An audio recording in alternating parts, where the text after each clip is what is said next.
ആരോഗ്യരംഗം. ഇപ്പൊ കേരളത്തിലെ ആരോഗ്യരംഗം ഞാൻ പറഞ്ഞ വാക്ക് വെന്റിലേറ്ററിലാണ്. പൊതു ആരോഗ്യ സ്ഥാപനങ്ങളെല്ലാം തകരി. എല്ലാ ദിവസവും വന്ന റിപ്പോർട്ടുകൾ നോക്കി. നീതി ആയോഗിന്റെ ദേശീയ ആരോഗ്യ സൂചികയിൽ കേരളം ഒന്നാമത്. മാതൃമരണ നിരക്കും ശിശുമരണ നിരക്കും ഏറ്റവും കുറഞ്ഞ രാജ്യത്തെ സംസ്ഥാനം കേരളമാണെന്ന്. The country's health report card is out.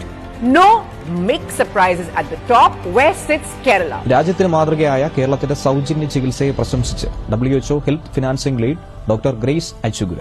Kerala is known for very high professional level of in their health and care system. കഴിഞ്ഞ 3 വർഷങ്ങളായി രാജ്യത്ത് ഏറ്റവും കൂടുതൽ സൗജന്യ ചികിത്സ നൽകിയ സംസ്ഥാനമാണ് കേരളം. രാജ്യത്ത് ചികിത്സാ ചെലവ് ഏറ്റവും കുറഞ്ഞ സംസ്ഥാനവും നമ്മുടേതാണ്.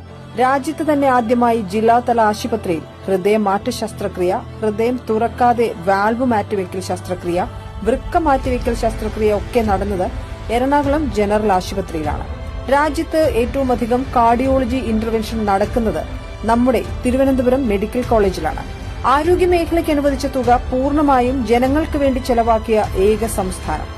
അർഹതയുള്ള കുടുംബത്തിലെ കുറഞ്ഞത് ഒരംഗത്തിനെങ്കിലും ആയുഷ്മാൻ കാർഡുകൾ ഉറപ്പിച്ചിട്ടുണ്ട് കേരളം. ഇങ്ങനെ എല്ലാ പൌരന്മാർക്കും കൃത്യമായ സമയത്ത് കുടുംബം വിൽക്കാതെ വാങ്ങാനാകുന്ന തരത്തിലുള്ള മരുന്നുകളും ചികിത്സകളും ഒക്കെയാണ് കേട്ടോ ഇടത് സർക്കാർ ഇന്ന് നൽകുന്നത്.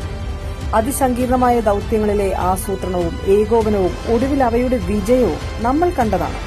എന്നിട്ടും പൊതു ആരോഗ്യരംഗത്തിനെതിരെ ഇമാതിരി കൊടും വിമർശനം ഉന്നയിക്കുന്നവർ നമ്മുടെ ആരോഗ്യരംഗത്തെ നിയന്ത്രിക്കാൻ വരുന്ന സ്വകാര്യ വിദേശ നിക്ഷേപകരുടെ പിണിയാളുകളല്ലേ എന്ന് എങ്ങനെയാണ് കരുതാതിരിക്കുക? ഒറ്റ കാര്യം മനസ്സിൽ വെച്ചോളൂ. ആരോഗ്യം ലാഭമാകുന്ന നാളല്ല, അവകാശമാകുന്ന നാളാണ് നമ്മൾ സംരക്ഷിക്കേണ്ടതും തുടരേണ്ടതും. ആരോഗ്യത്തെ വിപണിയാക്കാൻ ശ്രമിക്കുന്നവരുടെ ശബ്ദങ്ങൾക്കല്ല, മനുഷ്യജീവിതത്തിന് വില കൊടുക്കുന്ന നയങ്ങൾക്കൊപ്പമാണ് നമ്മൾ നിൽക്കേണ്ടത്.